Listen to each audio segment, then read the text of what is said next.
Well, hello and welcome to this English lesson where I'm going to teach you a number of vocabulary words, about 30 vocabulary words that are intermediate. Maybe some of them are a little bit advanced, and they're vocabulary words that we use instead of using the same word with the word very in front of it. So for instance, I could say it's hot out today. It's very hot out today. Or I could say it's sweltering or it's boiling. There are different ways to describe situations and things instead of always using a phrase with the word very in it. Now, there's nothing wrong with using the word very. It's a good way to use basic vocabulary to emphasize something. But sometimes you want to sound a little more fluent. You want to have more vocabulary at your fingertips to use in different situations. So in this English lesson, I'll teach you about 30 words, I think 31 words, that you can use instead of just adding very to another word. Excruciating. This is a hard word to say. And as I mentioned, these are words we use. When something is excruciating, it means it's very, very painful. So you can see this man is holding his shoulder.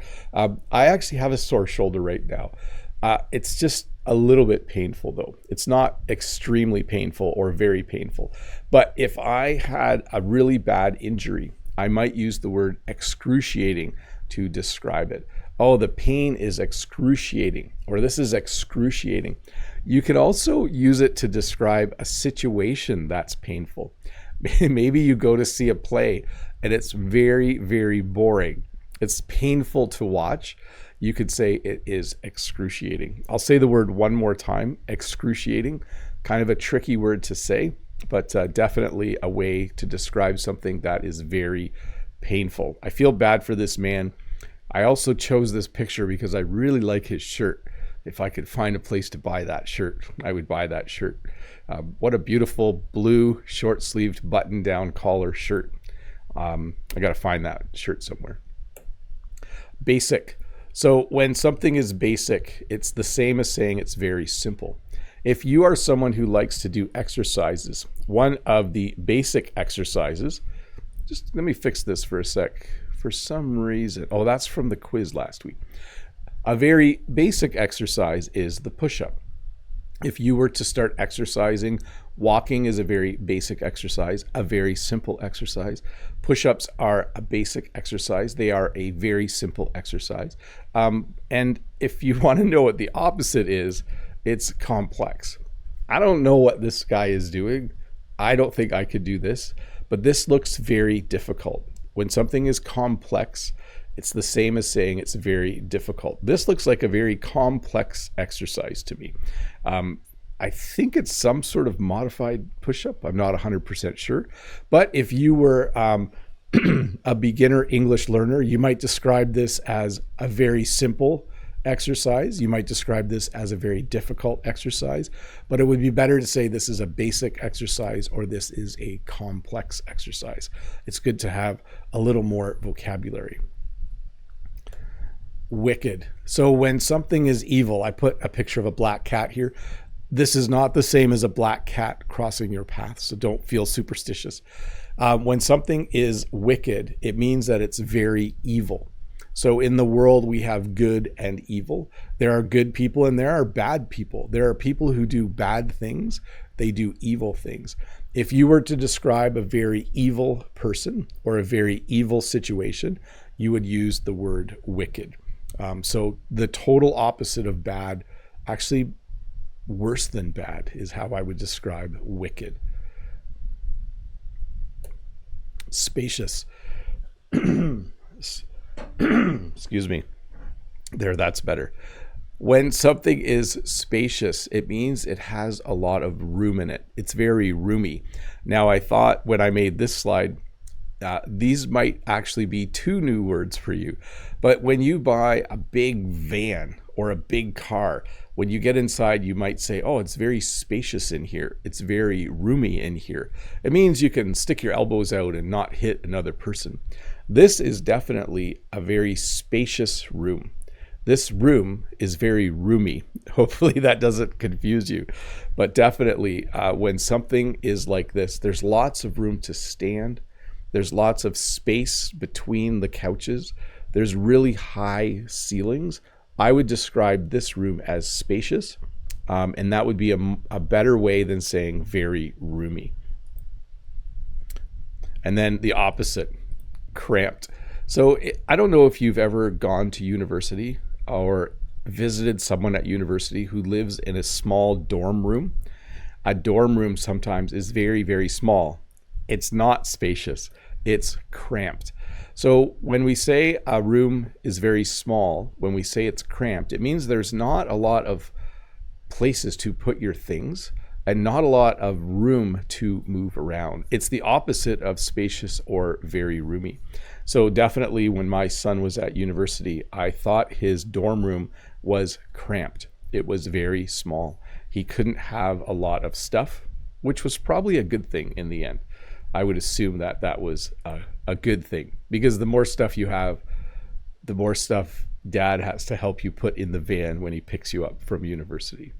I'm the dad in that situation, by the way. Intelligent is a way of saying very smart. You might know someone who maybe you went to school with and they always did really well. They were very smart. We would simply say this person is intelligent. I'm pretty sure you know this word. Maybe a word like cramped was new. Maybe this was a new word for you. Hopefully you know this word. There are a lot of word friends in other languages for this word. So intelligent, intelligent en français. So hopefully it's familiar to you and simple. But if someone is really, really smart, if they're very smart, you would describe them as intelligent. If someone is very weak, we often describe them as frail.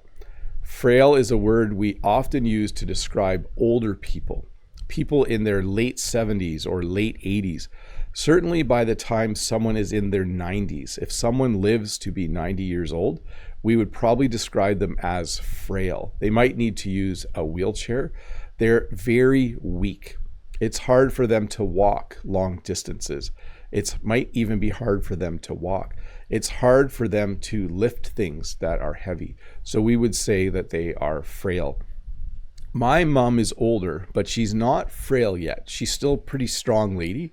I think because her and my dad worked on the farm for so many years, she's still very strong.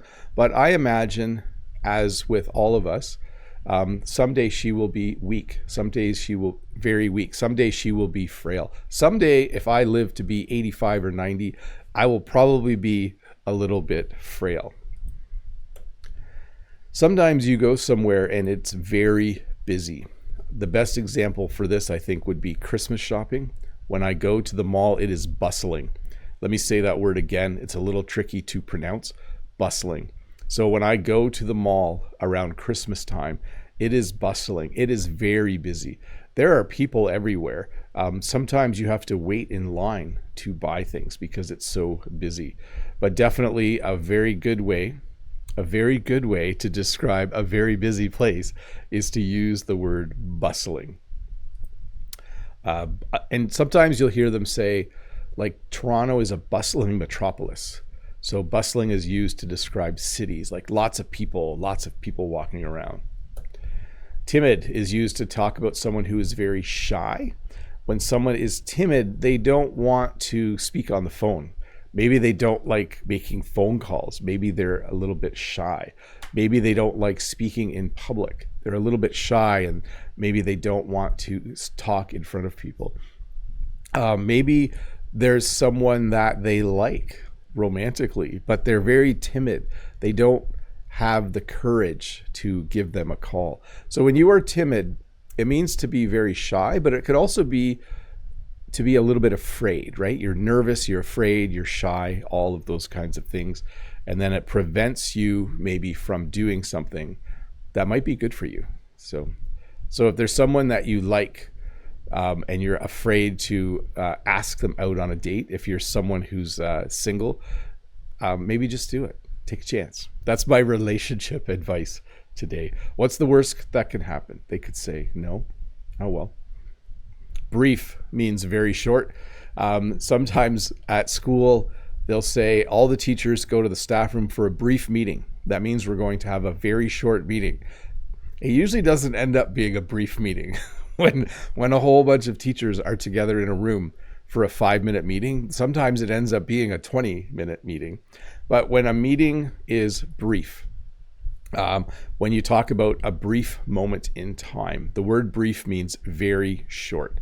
So sometimes you have a brief amount of time. Maybe you have a meeting and the person says it's going to be brief, and then you cross your fingers and hope that it will be brief. You hope that it will be very, very short. Deafening. This is a word we use to talk about something that's very, very loud. I went to a concert a couple years ago and it was deafening. Jen and I were close to the front. It was a street concert and the speakers were gigantic and the music was deafening. So that simply means it was very loud. In this picture, you can see an airplane taking off. If you stand close to an airplane, like this airplane when it takes off, the sound would be deafening. It would be very, very loud. When you go somewhere loud, you should wear earplugs to protect your hearing, especially if the sound is deafening. Ancient. This is something. This is a word we use to describe something that is very old. Sometimes when they are doing an archaeological dig, there's a good word for you. An archaeological dig is when they dig up the ground to find ancient artifacts. There's another word for you, artifacts. They look for very old things. Maybe they find very old swords or shields or pottery or little bowls. They look for ancient things. Things from not just 100 years ago or 500 years ago. Things from 1,000 years ago or 2,000 years ago. They are looking for very old things. They are looking for ancient things. And you can use this to describe people, but it's a very negative way of describing people. Like, oh, the guy is ancient. Like someday, if I'm 65 and still teaching at school, the students might think I'm ancient. They might think I'm very old. Again, not a nice way to describe someone, but some people do describe old people that way. Transparent. When a person is very open in the sense that they share a lot about their life very easily. They're easy to talk to and they'll talk about anything. They'll talk about news in their family. They'll talk about any subject with ease and nothing is off limits. When something's off limits, it means someone doesn't want to talk about it. So when you know someone like that, we say they're very open. We say they are transparent. I work with some people who are very open. They're very transparent people. What you see and hear is exactly who they are. They don't act fake. They are very transparent and very open. Wealthy is used to describe someone who is very rich. This is not me, but if you have lots of money, you are very rich. If you have lots of money, you are wealthy. So you can say, oh, my brother is wealthy, or my uncle is wealthy, or my aunt worked hard her whole life and she is very rich. She is wealthy now. But no, this doesn't describe me. I'm the guy that makes enough money to pay all the bills every month. And that's it. I think that's how most of us live our lives. You work, you pay the bills, and hopefully there's a little bit of money left over to do something fun. Terrifying and terrified. Let me explain the difference. So when something is terrifying, it's very scary. This is like an old abandoned building. This building is terrifying. To me, this is very scary. If I was in a building like this, I would not enjoy it, okay? I would describe it as terrifying. If you go on a roller coaster at an amusement park, maybe that would have been a better picture. It might be terrifying. It might be very scary. But if I'm describing how I feel, if I was in this building, I would be terrified. I would be very scared, okay? I think I did a lesson on this a while ago, and I should probably do another one because it's easy to get these words confused, right? Like if I was to say, I'm terrifying, that means people are afraid of me. But if I say I'm terrified, it means I'm actually very scared. So again, one more time, if something is terrifying, it is very scary. If you are terrified, you are feeling fear. You are very scared. Gleaming means very shiny. A long time ago, I had a motorcycle, and if you used chrome polish on the motorcycle, it was very shiny. It was gleaming. When the sun hit the chrome parts of the exhaust and the engine, it would shine very brightly. It was very shiny. So we would say that it was gleaming. This might be a new word for you, gleaming. But yes, I like to wash my motorcycle every Saturday. This is a long time ago. How long ago now? 40 years ago? No, 35 years ago, I had a motorcycle. Am I doing my math right? No, it might have been 30 years ago. I had it for 3 years. By the way, I think I've said this before. I sold it for more money than I bought it for, or the same money. Yeah, I think I bought it for 700 and sold it for 700. Well, I'm kind of ancient now. I might be remembering wrong. But anyways, when you polish something, eventually, if it's very shiny, we would say it's gleaming. Apparently, this is a very hard to find stamp. This is a rare stamp. When they made this stamp, they printed it and the airplane is upside down. I don't know what this stamp is worth. Let's find out for a sec. Upside down Jenny airplane stamp. Yeah, I think that's what it's called. Oh, it's worth $1 million, I think. That's a lot of money, eh? Anyways, when something is hard to find, we say it's rare. We have a little plant called a clover that grows here, and it has 3 leaves, but sometimes you can find a 4-leaf clover. They are very hard to find. They are rare. Good English teachers are rare and very hard to find. No, that's not true. There are a lot of good English teachers in the world. I'm just making a little joke there. Sweltering. This is a great word for what we've been experiencing here. We have had a week of sweltering weather. It has been very hot here. I think if it was the middle of summer, I wouldn't consider it hot. But because it's early in the spring, middle of the spring, when it's 28, 29 degrees Celsius, it feels quite hot. So right now it is sweltering. Well, it's morning here, so not quite yet, but we're supposed to have another sweltering day, another very hot day today. So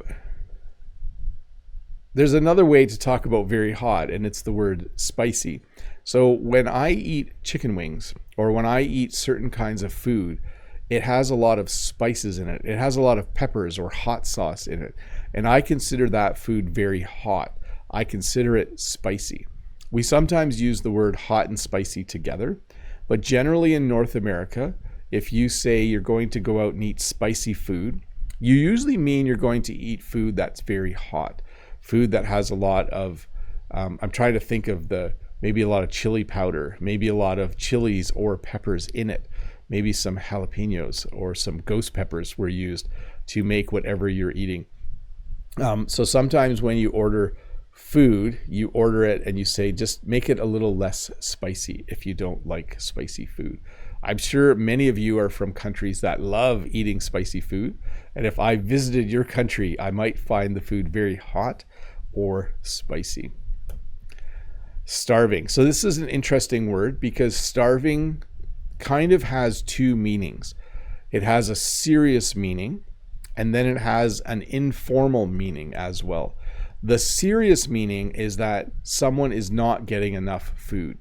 So in some parts of the world, there are people who are starving. It's a serious situation. We need to help and make sure those people have food. But in informal English, we also use it to talk about being very hungry. I might come home from work and say to Jen, oh, I'm starving. What's for supper? Or Jen might come in from the field and say, oh, I'm starving. Did you make supper? And we simply mean that we are very hungry. So again, 2 meanings of the word. The serious, real meaning would be people who legitimately don't have enough food. And then the informal usage is to say that you are very hungry. So sometimes I get up in the morning and I'm starving.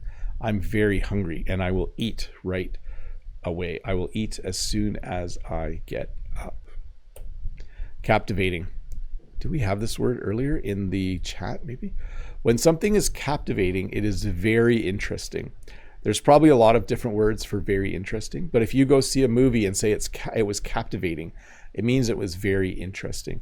If you go watch a street performer juggling on the street in the downtown area of your city, you might say it's captivating. It's very interesting to watch.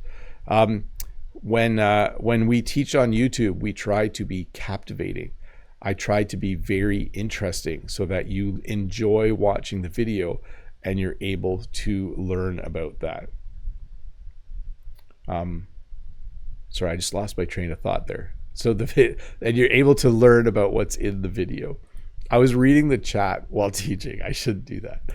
Huge, enormous, gigantic. There's a lot of words for very big. These trees, I think, are redwoods, and they are some of the biggest trees in the world. They might be the biggest trees, and they are huge. They are enormous. They are humongous. They are gigantic. They are very big. So a lot of ways to talk about things that are very big. Gargantuan, is that another word? But yes, huge simply means that something is very, very big. I've never seen these trees, but this is on my list of things I'd like to do in life. I'd love to go to California and see the redwoods. Very small, tiny. So seeds are very small. They are tiny. Some of the seeds we plant are very, very small. Some of them are tiny, and they're hard to even see in your hand. Jen sometimes uses a toothpick with water. She'll dip the toothpick in water and it will pick up a tiny seed or a very small seed. And I do want to add here, like, you can say a seed is very small. You can say it's tiny. You can say it's very, very small. You can say it's very tiny. All of those work, and all of those are correct. Cruel. If someone is cruel, it means they are very mean. You may know someone like this. In my life, I have met a few people who are just cruel. They are very mean. They don't treat animals nicely. They don't treat other people nicely. They are just not nice people to be around. They are very mean. They are cruel. Or sometimes things are adorable. This tiny little rabbit is adorable. It is very cute. When I showed Jen this picture yesterday, she said it was a perfect picture for this word. This is an adorable bunny. This bunny is very cute. I think it's a baby bunny, isn't it? I don't know what the name for a baby bunny is, but it definitely is adorable. It definitely is very cute. Awful. So this is a pretty general term used to describe something that is very bad. This kid looks like he took a sip of that drink and he thinks it's very bad. He thinks it's awful. The taste was very bad. The taste was awful. And he certainly didn't like it. I'm sure that's the face I made when I was that age. Also, that is a nice shirt. That when I was a kid, I wish I had shirts like that when I was a kid. I think I might own that shirt in the adult version, but nice shirt, kid. He has great taste in shirts. When you are cautious, you are very careful. This person is wearing hearing protection and a hard hat. This person is being cautious. This person is being very careful. They probably work somewhere where they need to be safe. They need to make sure that they are protected.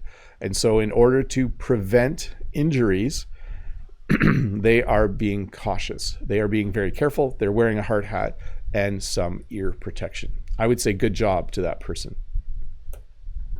Certain. When you are very sure of something, you are certain. Let me see, I'm trying to think of the last thing I was certain about. I was very sure that, I guess I'm not sure. I was very sure my lesson would go well yesterday. I was certain that my lesson would go well. And this is just a little joke. I'm not arguing. I'm just explaining why I'm right. That's, I think, a funny little saying.